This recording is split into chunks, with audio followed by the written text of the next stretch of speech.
All right, everybody, welcome back. I appreciate all the new folks that have come over to the channel and subscribed and been hitting the comment section. Welcome to everybody. And I know that in my previous video, there were a lot of questions and a lot of folks wanted to take a closer look at this particular rifle. So here we are. Let's go ahead and have a look at it. Prepare to be underwhelmed.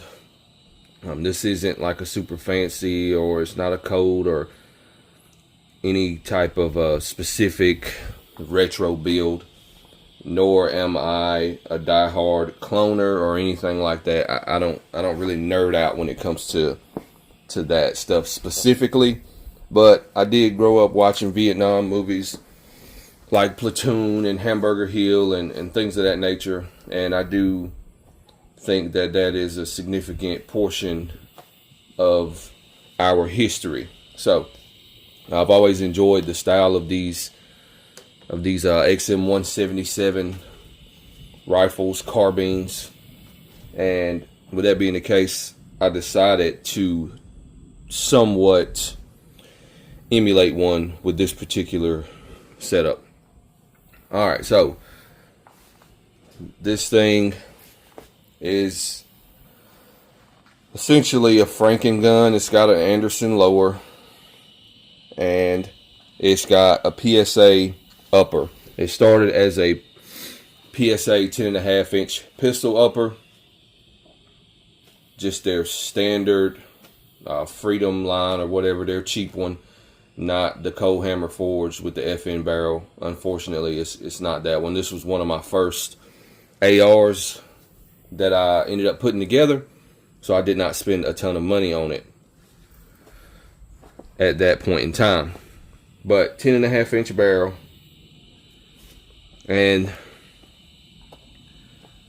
got the pin and welded flash hider, XM177 style.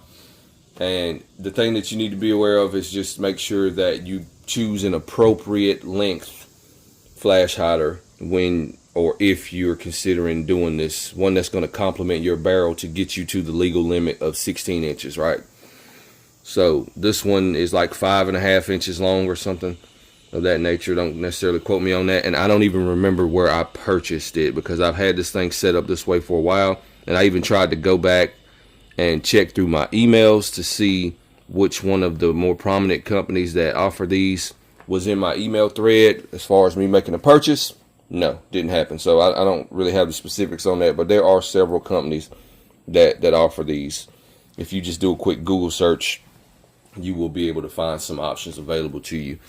Then we just got a plastic, like reproduction car stock. Didn't go with the aluminum one. I didn't really see any need to. They were more expensive, and obviously they're going to be heavier, and I'm not a diehard cloner, as I mentioned. Got just a Bowtach Tactical, just a $20-$25 quick adjust sling. I like these slings. I've been running them for years. I'm used to running them. I don't take any issue with them. Never had a problem with them, and the price is right on them. So I like those little slings. Up here we got a Midwest Industries folding rear sight that a buddy of mine gave to me years ago. Had it in a box. You know how it goes if you've been doing this for a while. You end up with boxes of parts. So that one does lock in the up position. So that lives there. Up here we got a Surefire. I believe that's the G2X Tactical or some shit like that, whatever. And then it's just in a little $10 or $15 Amazon mount. And that thing is just an offset mount, and I used a Magpul MOE rail to attach to the standard handguard. All you had to do is take this thing off, pop the heat shield out, or maybe I didn't pop the heat shield out. Either way, it's pretty easy to add these things onto the standard AR handguards by using the vent holes. So no big deal there. Pop the rail on there, Loctited it, and then just put the offset mount on there.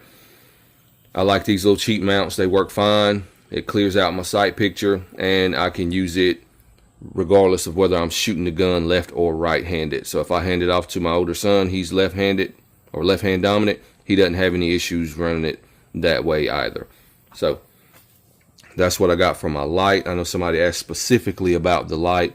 These are just very cheap or very inexpensive offset flashlight mounts. You got 4 screws here, and then you got your thumb stud here.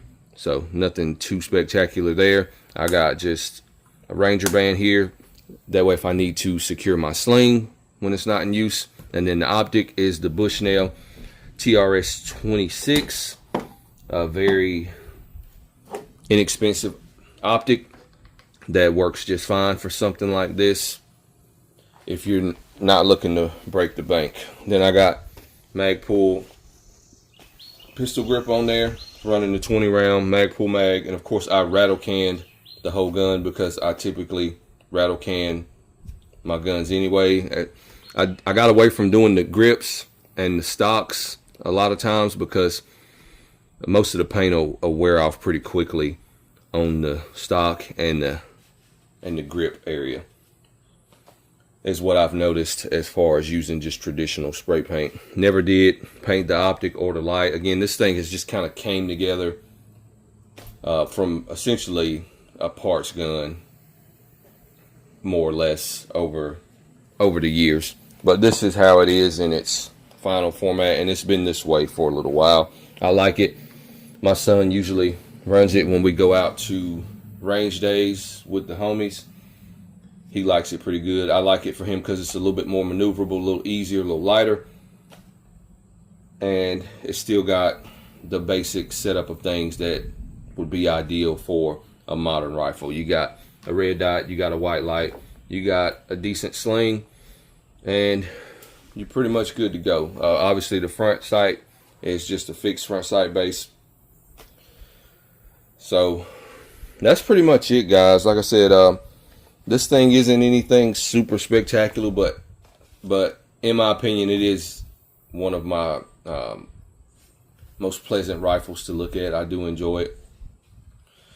And that's pretty much what I got for you guys. So very handy little setup, and when it's time to pop in, I'm aging myself, right? We're gonna pop in a movie. Nobody pops in fucking movies anymore. Lock in, bro. Anyway, if you're sitting around watching Platoon or some shit like that, something kind of nostalgic, it's a cool, handy rifle to break out and just glance over at every once in a while.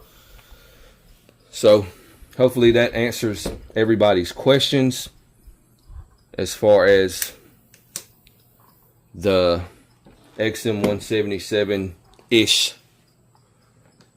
setup that I featured in the previous video. Alright guys, I appreciate you guys. Make sure you hit the buttons. We are very, very close to 6,000 subscribers. Super excited about that, and I'm really kind of shocked that it happened that fast from the last video.